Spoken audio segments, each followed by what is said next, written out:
ಓಂ ನಮೋ ವೆಂಕಟೇಶಾಯ. ಪ್ರತಿಯೊಬ್ಬರು ಅಷ್ಟೇ ಹೆಸರಿನ ಮಹತ್ವ.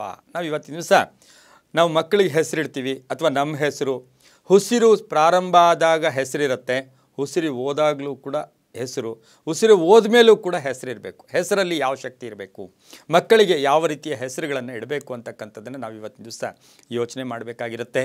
ನಾವು ಹಿಂದಿನ ಒಂದು ಇತಿಹಾಸವನ್ನು ನಾವು ಗಮನಿಸಿ ನೋಡೋಕೆ ಹೋದಾಗ ನಮ್ಮ ಪೂರ್ವಿಕರು ಏನು ಮಾಡ್ತಾಯಿದ್ರು, ಹೆಸರಿಡಬೇಕು ಅಂದರೆ ಒಂದು ಜಾತಕದ ಮೇಲೆ ಹೆಸರಿಡ್ತಾಯಿದ್ರು, 2 ಪೂರ್ವಿಕರ ಹೆಸರಿಡ್ತಾಯಿದ್ರು, 3 ಮನೆದೇವರ ಪ್ರಥಮ ಅಕ್ಷರದಿಂದ ಹೆಸರಿಡ್ತಾಯಿದ್ರು. ಇನ್ನು 4ನೇದು ಬಂದಾಗ ನಾವು ಏನು ಮಾಡ್ತಾಯಿದ್ವಿ, ಯಾರಾದರೂ ಮಹನೀಯರಿರ್ಬೋದು, ಮಹಾಪುರುಷರಿರ್ಬೋದು, ಅವರ ಹೆಸರುಗಳನ್ನು ನಾವು ಹೆಸರಲ್ಲಿ ಇಡ್ತಾಯಿದ್ವಿ. 16 ಸಂಸ್ಕಾರಗಳಲ್ಲಿ ಬಹುಮುಖ್ಯವಾಗಿರ್ತಕ್ಕಂಥದ್ದೇ ನಾಮಕರಣ ಮಹೋತ್ಸವ ಅಂತ ನಾವು ಕರಿತೀವಿ. ಈ ನಾಮಕರಣ ಮಹೋತ್ಸವ ಹೆಸರಲ್ಲಿ ಏನೇನಿರಬೇಕು, ಹೆಸರಲ್ಲಿ ಎಷ್ಟು ಬಲ ಇರಬೇಕು. ಯಾವಾಗಲೂ ಅಷ್ಟೇ ನಾವು ಏನೋ 2 ಅಕ್ಷರದ ಹೆಸರು ಯಾವತ್ತೂ ಶುಭ ಅಲ್ಲ. ಶಿವ ಇರ್ಬೋದು, ಇನ್ನೊಂದಿರ್ಬೋದು, ಮತ್ತೊಂದಿರ್ಬೋದು, ಹೆಸರುಗಳು ಶುಭ ಅಲ್ಲ. ಯಾವಾಗಲೂ ಅಷ್ಟೇ 3 ಅಕ್ಷರದ ಹೆಸರುಗಳು ಬಹಳ ಚೆನ್ನಾಗಿರ್ತಕ್ಕಂಥದ್ದು ಕೂಡ ಆಗಿರುತ್ತೆ. ಅದರ ಜೊತೆಗೆ ಕುಲದೇವರಿರ್ಬೋದು, ಪೂರ್ವಿಕರ ಇರ್ಬೋದು, ಅರ್ಥವತ್ತಾಗಿರ್ಬೇಕು. ಯಾವಾಗಲೂ ಹೆಸರು ಅರ್ಥವತ್ತಾಗಿರಬೇಕು. ಹೆಸರಲ್ಲಿ ಅರ್ಥ ಇಲ್ಲದ ಹೆಸರು ಇಡಲೇಬಾರ್ದು. ಅದರ ಜೊತೆಗೇನು ಅಂದರೆ ಹೆಸರಲ್ಲಿ ಸ್ವಲ್ಪ ಬಾಯಿ ಚೆನ್ನಾಗಿ ತಿರುಗಬೇಕು, ರಕಾರ ಇರಬೇಕು ಅಂತ ಹೇಳ್ತೀನಿ. ನಾನು ಎಷ್ಟೋ ಜನಕ್ಕೆ ಹೇಳ್ತಾ ಇರ್ತೀನಿ, ಹೆಸರಲ್ಲಿ ಒಂದು ರಕಾರ ಇರಲಿ.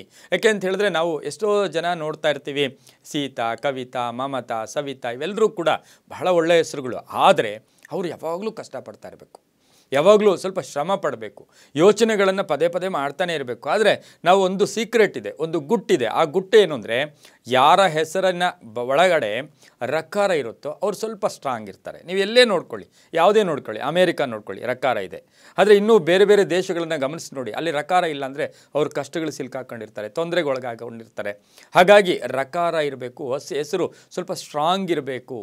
ಅದಕ್ಕೆ ಎಕ್ಸಾಂಪಲ್ಸ್ ಈಗ ನಾವು ರಕ್ಷಿತಾ ಅಂತೀವಿ, ರಮ್ಯಾ ಅಂತೀವಿ, ಹಾಗೆಯೇ ಐಶ್ವರ್ಯ ಅಂತ ಕರಿತೀವಿ, ವಿಷ್ಣುವರ್ಧನ್ ಅಂತ ಕರಿತೀವಿ, ರಾಜಕುಮಾರ್ ಅಂತ ಕರಿತೀವಿ, ಅಂಬರೀಷ್ ಅಂತ ಕರಿತೀವಿ. ಈ ಥರ ನೋಡೋಕೆ ಹೋದಾಗ ಆ ರಕಾರ ಇರೋ ಹೆಸರುಗಳಲ್ಲಿ ಸ್ವಲ್ಪ ಎಲ್ಲೋ ಒಂದು ಕಡೆ ಆ ಬಲ ಇರುತ್ತೆ, ಒಂದು ಸ್ವಲ್ಪ ಸದ್ದು ಮಾಡ್ತಾರೆ.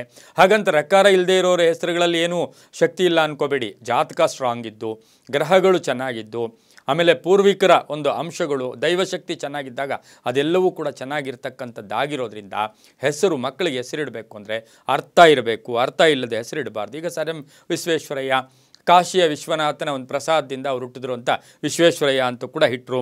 ಅದ್ರ ಜೊತೆಗೇನು ಧಾರ್ಮಿಕ ಮಹತ್ವ ಏನು ಅಂದರೆ, ನಾವು ಹಿಂದಿನವ್ರು ಏನು ಮಾಡ್ತಾಯಿದ್ರು, ಯಾರೋ ಶಿವನ ಹೆಸರು, ವಿಷ್ಣು ಹೆಸರು ಅಥವಾ ಸುಬ್ರಹ್ಮಣ್ಯನ ಹೆಸರಿಟ್ಟಾಗ ಆ ಭಗವಂತನ ಸ್ಮರಣೆಗೋಸ್ಕರ ಇಟ್ಕೋತಾ ಇದ್ರು.